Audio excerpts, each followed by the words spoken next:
NEP में IT branch वालों की नसीब इतनी ख़राब है कि कॉम्स एआईएमएल एआईडीएस वालों को मैथ्स फोर हटा दिया बट आईटी को रख दिया। अब मैथ्स फोर रखा है तो करना भी ज़रूरी है। अब करने के लिए कुछ समझ में भी नहीं आ रहा है कि करना क्या है, क्योंकि फर्स्ट टाइम पेपर देने जा रहे हैं मैथमेटिक्स फोर का न्यू सिलेबस न्यू पैटर्न के साथ। बट डोंट वरी, हम लोग डिस्कस करेंगे कौन सा मॉड्यूल करना चाहिए, कौन से मॉड्यूल को स्किप करना चाहिए, कौन से टॉपिक कितने मार्क्स के लिए आएंगे, सारा चीज़ हम लोग डिस्कस करेंगे मैथमेटिक्स फोर के सब्जेक्ट में। सब्जेक्ट का नाम थोड़ा चेंजेस है, दिया हुआ है अप्लाइड मैथमेटिक्स थिंकिंग 2 करके दिया हुआ है, बट हम लोग मैथमेटिक्स 4 ही डाल के रख रहे हैं, तो थोड़ा ये कर लेना। ये ब्रांच हम लोग आईटी ब्रांच वाले के लिए बात कर रहे हैं, सेमेस्टर 4। ठीक है, सेमेस्टर 4 के लिए बात कर रहे हैं हम लोग एनईपी स्कीम के लिए। ओके, R19 वाले भी देख सकते हैं, कुछ भी चेंजेस नहीं, सिर्फ मार्क्स का ऊपर नीचे चेंजेस रहेगा और प्रोबेबिलिटी में थोड़ा बहुत चेंजेस इन लोगों ने लाया हुआ है। ठीक है, बाकी ऑल सेम है, कोई चेंजेस नहीं किया।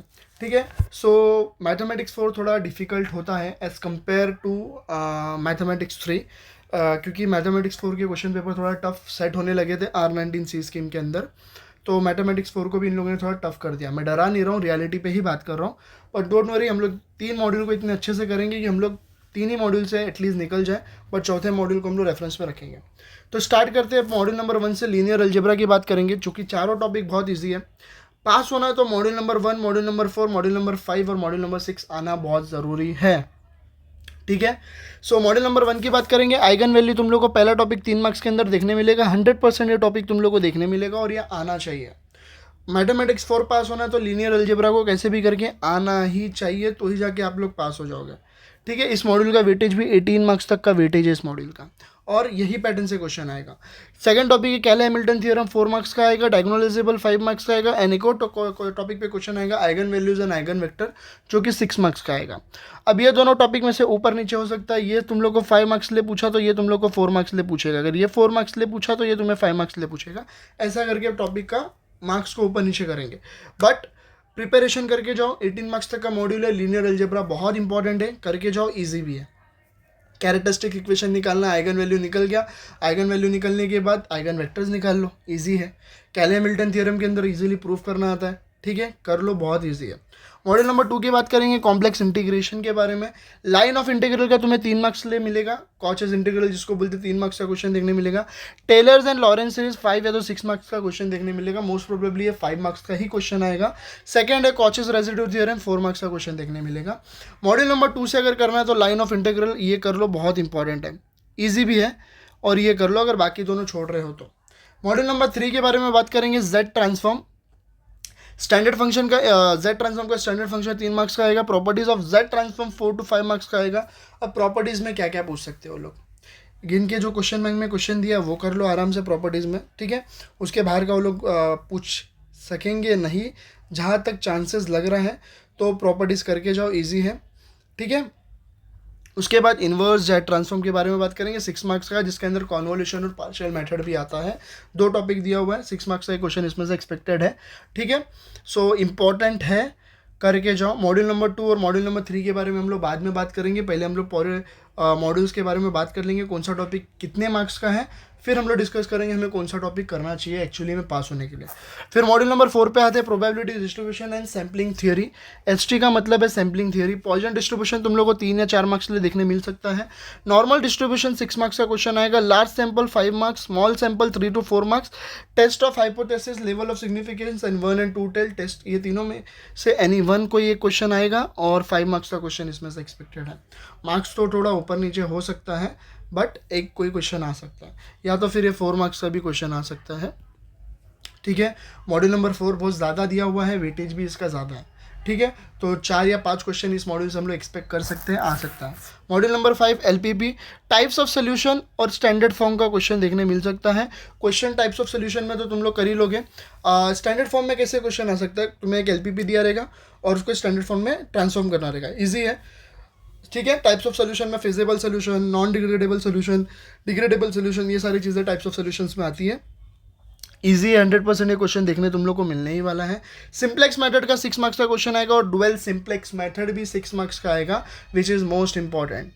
ठीक है, इस मॉड्यूल का 15 मार्क्स तक का वेटेज आ जाएगा। मॉड्यूल नंबर 6 में 2 ही टॉपिक है, Lagrange's multiplier and conductor condition, 11 marks तक का इसका वेटेज है। सो इंपॉर्टेंट है, करके जाओ। ये 5 to 6 मार्क्स तक का भी एक्सपेक्टेड है languages multiplier, but most probably वो लोग 5 मार्क्स का ही पूछता है, तो 11 मार्क्स तक का ही क्वेश्चन आएगा। अब करना क्या है पास होने के लिए? सी, मॉड्यूल 4 मैथमेटिक्स 4 में इजी चैप्टर्स भी दिए हुए, डिफिकल्ट चैप्टर्स भी दिए। इजी टॉपिक की बात करूँ, सबसे पहले तुम्हें करना है वो है मॉड्यूल नंबर 1 करो, मॉड्यूल नंबर 1 करो, फिर सीधा मॉड्यूल नंबर 4 पे जाओ, फिर सीधा मॉड्यूल नंबर 5 पे जाओ, फिर मॉड्यूल नंबर 6 पर जाओ। बस इतना करने के बाद वापस से बता रहा हूँ क्या करना है, ठीक है? मॉड्यूल नंबर 3 पे जाओ, इसमें से स्टैंडर्ड फंक्शन कर लो एंड प्रॉपर्टीज कर लो। जितने क्वेश्चन बैंक में दिए उतने ही करके जाओ, इनफ है, ठीक है? फिर मॉड्यूल नंबर 2 से लाइन ऑफ इंटीग्रल कर लो,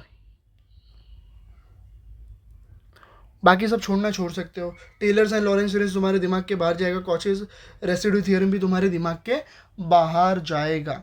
करना है कर सकते हो, नहीं करना है नहीं भी कर सकते हो, इट्स अप टू यू, ठीक है? बट ये 4 मॉड्यूल तुम्हें बाय हुक को बाय क्रुक करना ही करना है पास होने के लिए, ठीक है? मोस्ट प्रोबेबली क्या होता है ना, बच्चों का मैंने फोटो का भी चेक किया था, चाहे वो मैं फर्स्ट ईयर की बात कर रहा हूँ, चाहे मैं वो सेकेंड ईयर की बात कर रहा हूँ या थर्ड ईयर की बात कर रहा हूँ, बच्चे लोग ने गलती क्या किया पता है? क्वेश्चन नंबर 1 अटेम्प्ट नहीं करके, कंपलसरी जो क्वेश्चन होता है उसी को बच्चे लोग अटेम्प्ट नहीं करते और तुम लोग उधर ही फेल हो जाते हो। हम लोग बात करेंगे कंपलसरी क्वेश्चंस में क्या क्या क्वेश्चन आएंगे, हम लोग उसके बारे में बात करेंगे, बट मोस्ट प्रोबेबली बच्चे उधर ही फेल हो जाते हैं। अगर पास होना है तो compulsory questions neat and cleanly attempt करो, तुम लोग का 50% मार्क्स उधर ही चला जाता है। Paper pattern will be same, question number 1 will be compulsory and solve any 15 marks each, 3 marks का 15 मार्क्स का रहेगा, 3 marks each for 1 question, question 2 to question number 6, attempt any 3, 4, 5, 6 का पैटर्न रहेगा। कंपलसरी क्वेश्चंस के बारे में बात कर लेते हैं कि कौन कौन से कंपलसरी क्वेश्चन में एक्सपेक्टेड है, ठीक है? कंपलसरी क्वेश्चंस को देख लेते एक बार। ए, आइगन वैल्यूज का 3 मार्क्स का क्वेश्चन आएगा। B, line of integral, yes, ये 3 मार्क्स के लिए क्वेश्चन देखने मिलेगा। सी की बात करूं, standard function of Z transform,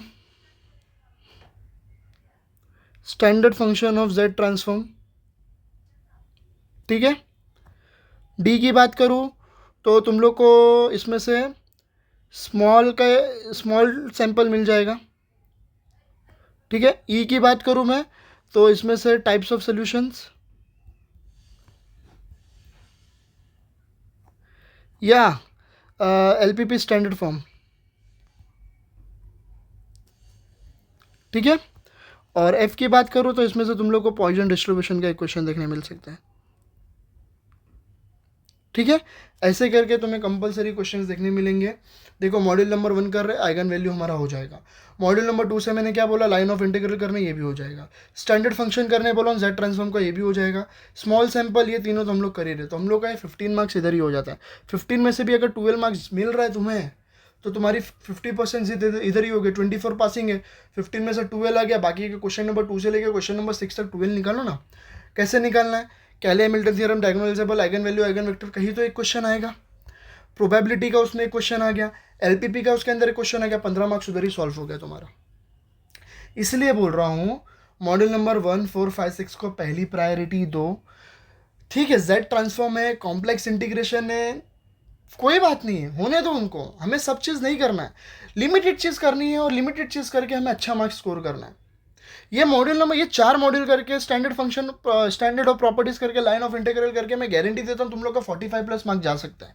ये बाकी के 2 टॉपिक छोड़ के, Taylor's and Laurent's series, Cauchy's residue theorem, inverse Z transform छोड़ के भी तुम्हारा 45+ मार्क्स जा सकता है। लेकिन जब अगर तुम लोग ने चारों मॉड्यूल नीट एंड क्लीन नहीं किया, जो बच्चा सब करने जा रहा है, याद रखना एग्जाम में कंफ्यूज होगा। और ये मैथमेटिक्स 4 का पेपर ऐसा सेट होता है कि उसके अंदर कुछ ना कुछ गलतियां निकलती है पेपर सेटर से।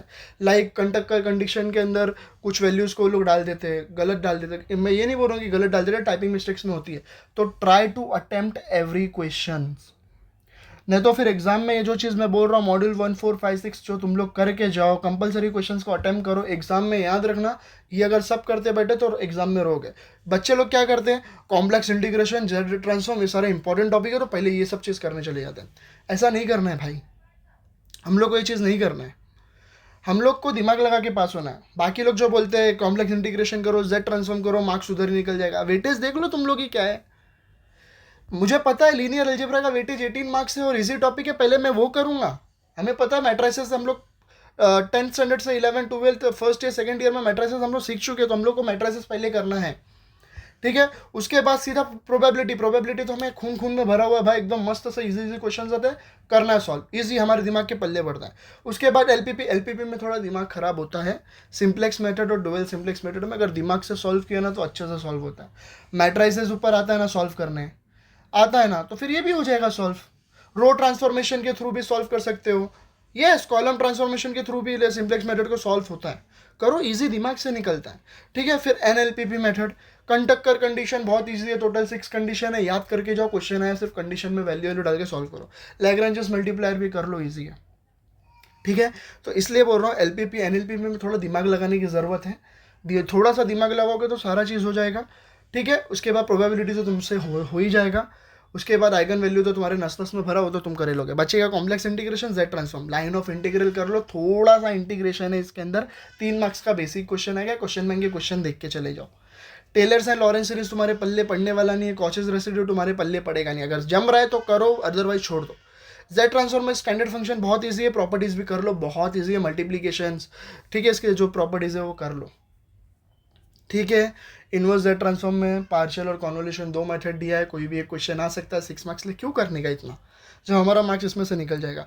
आई होप तुम लोग समझ गए होगे, अगेन से रिपीट कर रहा हूँ, कंपलसरी क्वेश्चंस को अटेम्प्ट करना सीखो, कंपलसरी क्वेश्चंस को अटेम्प्ट किया तो ही पास हुआ, अदरवाइज फेल हुआ, ठीक है।